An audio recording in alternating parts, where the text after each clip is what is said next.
Welcome to the deep dive. So today we are wading into what has to be one of the most passionate, really polarized debates in the crypto world right now. Oh, absolutely. The whole internal civil war surrounding Bitcoin Ordinals and inscriptions, the resource material you shared, it just paints this picture of a real ideological Well, battle. that's exactly it. And our mission today is to, cut through all the noise. We need to get to the technical plot twist at the heart of this. Right.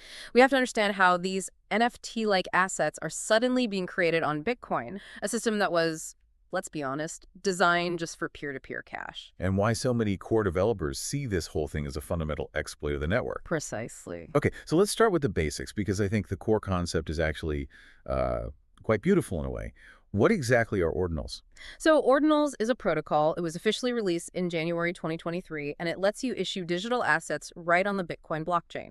It's based on two simple facts. First, one Bitcoin is made of 100 million smaller units. Satoshis or sats. Right, sats. And normally one sat is the same as any other sat. That's what fungibility means. Indistinguishable. Exactly.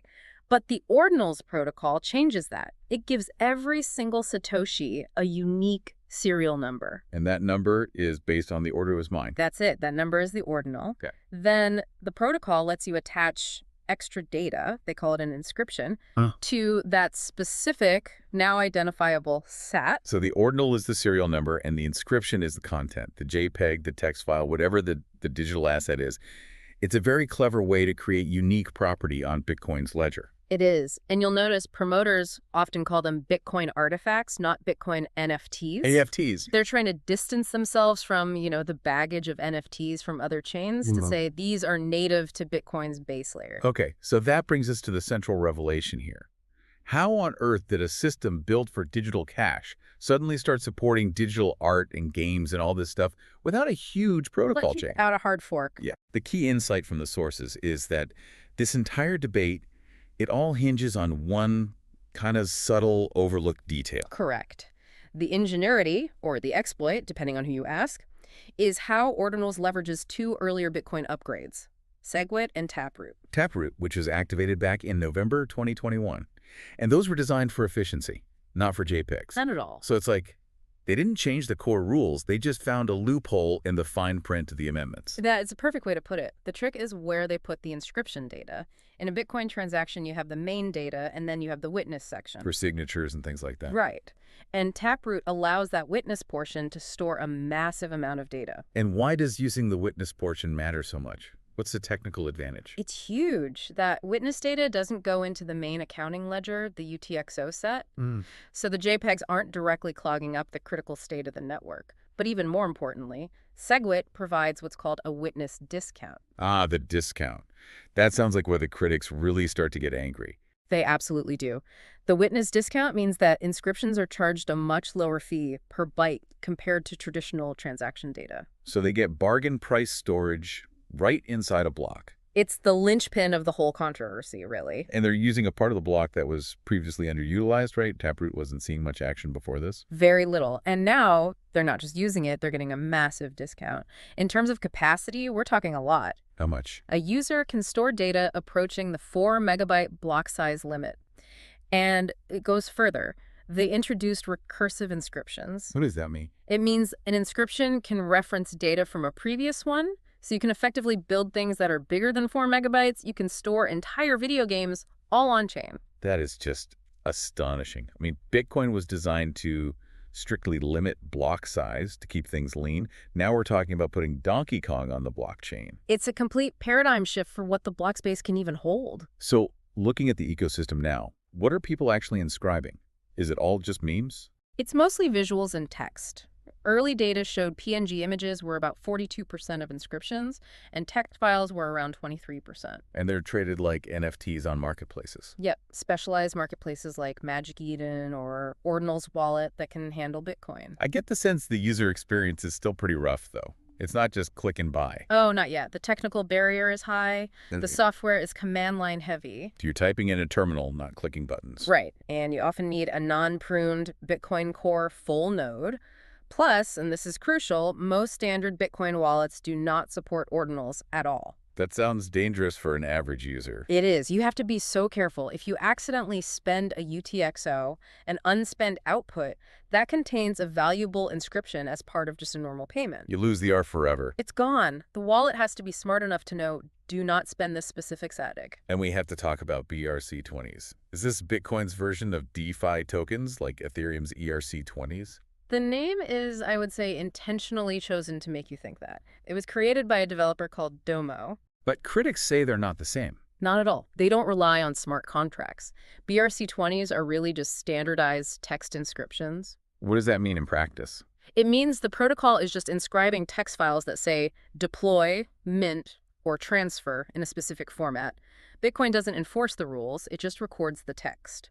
The tokens only work because wallets and exchanges agree to interpret that text in the same way. A much more primitive system. Primitive, but effective. But the market has far less liquidity than other NFT markets. Okay, so this is where it gets really interesting. This tech has kicked off an ideological culture war that goes way beyond fees. It's like the old block size wars, but for JPEGs. It's a battle for Bitcoin's soul. The core question is philosophical. Is Bitcoin a rigid, simple settlement layer digital gold, or is it a platform for innovation? Let's look at side A. The critics, the maximalists. What's their fundamental complaint? Their core belief is ossification. Bitcoin should be simple, secure, and only a P2P electronic cash system, period. Satoshi's original vision. Exactly. They believe Satoshi invented Bitcoin for payments, not for storing arbitrary data. To them, ordinals are just spam, a misuse of scarce resources, and a threat to the network's integrity. But hold on, if users are paying the fees and the data is in the witness section, aren't they maybe exaggerating the threat to the network? Well, that's the debate. They argue the fee discount is the problem. It lets this, what they consider unwanted data, flood the network at an artificially low price. They're worried about chain bloat, the cost of running full archival nodes. Which hurts decentralization. Exactly. It could push smaller operators off the network. And this got really serious when the developer Luke Dash Jr. took direct action. Yeah. He called ordinals fraud. He said it was an exploit of a vulnerability in Bitcoin Core. He actually tried to implement a so-called bug fix in his software. Bitcoin knots for his ocean mining pool. Right. And this fix was designed to just filter out ordinals and BRC20s completely. He compared them to spam email.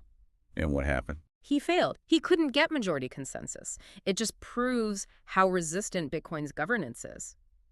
If the data is technically valid, even if some people find it offensive, you can't just remove it. All right, now let's flip to side B. The proponents, the self-proclaimed Taproot wizards. You have to smile at the branding. It is good branding. So what's their mission? The wizards, so people like Casey Rodarmor, the creator, and others like Udi Wertheimer, even Michael Saylor, they argue this is absolutely necessary innovation. Innovation how? They see ordinals as a way to renew interest in Bitcoin, to attract capital and builders who were all going to Ethereum and other chains before. And their main comeback to the critics is all about long-term sustainability. That is their key strategic defense. Supporters argue ordinals create a new and very lucrative revenue stream for miners from transaction fees. And this is crucial because the block subsidy, the reward for mining a block, It halves every 4 years. It's going to disappear eventually. it will, and fees have to replace that revenue to keep Bitcoin secure in the long run. So the argument is, you might hate the JPEGs, but you need the money they generate to keep the lights on for security in 20 or 30 years. Precisely. They see high fees as inevitable, something to be embraced. Rodarmor basically dismisses the maximalist resistance as whining. He points out the contradiction. Which is? How can you say Bitcoin is unstoppable internet money and then, in the same breath, try to stop certain types of valid, high-paying transactions from being recorded? That's a fair point. So this debate wasn't just theoretical. It changed the network right away. What were the key impact metrics? The impact was immediate, especially in early 2023. We saw a massive spike in Taproot transactions and in the overall block size usage. Okay, but a key distinction. A very important one. The overall block size went up, but the strip size did not. This proves they were heavily using that SegWit data discount. They were using the loophole. What about fees and congestion? How did it affect the average Joe trying to send some Bitcoin? The congestion was undeniable. I mean, in the early months, Ordinals minters paid over 59 BTC in fees to miners. That's a lot of revenue. But because of the discount. Because of the discount, they pay a lower fee per virtual byte, so they can still bid low and dominate the mempool, the transaction waiting area. So they jump the queue ahead of a normal financial transaction that needs to get through quickly. That's it. They compete for block space and push up fees for everyone else, and all that data adds up to chain bloat. Let's put a number on that. How much faster did the blockchain grow? The figures are pretty striking. The annualized growth rate of the blockchain jumped from around 14% in December 2022 to over 22% in early 2023. Wow. Yeah, and that kind of sustained growth is exactly what fuels those maximalist concerns about node costs and centralization. So where does this all leave us?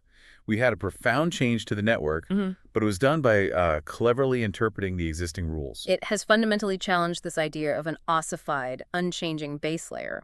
What's so fascinating is that this huge change was achieved using these non-controversial upgrades, Taproot and SegWit. No hard fork needed. No change to the consensus rules.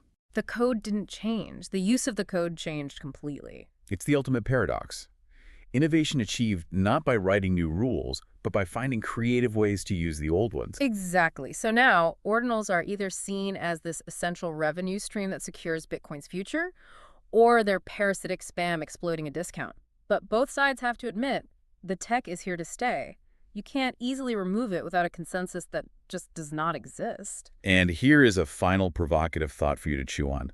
Bitcoin has always been considered a fungible asset. One BTC is the same as any other BTC. Right. But an inscribed SAT, it carries unique cultural value, maybe even numismatic value. You have rarities like legendary or mythic SATs. So ordinals fundamentally challenge this core idea of fungibility. It makes every SAT potentially unique.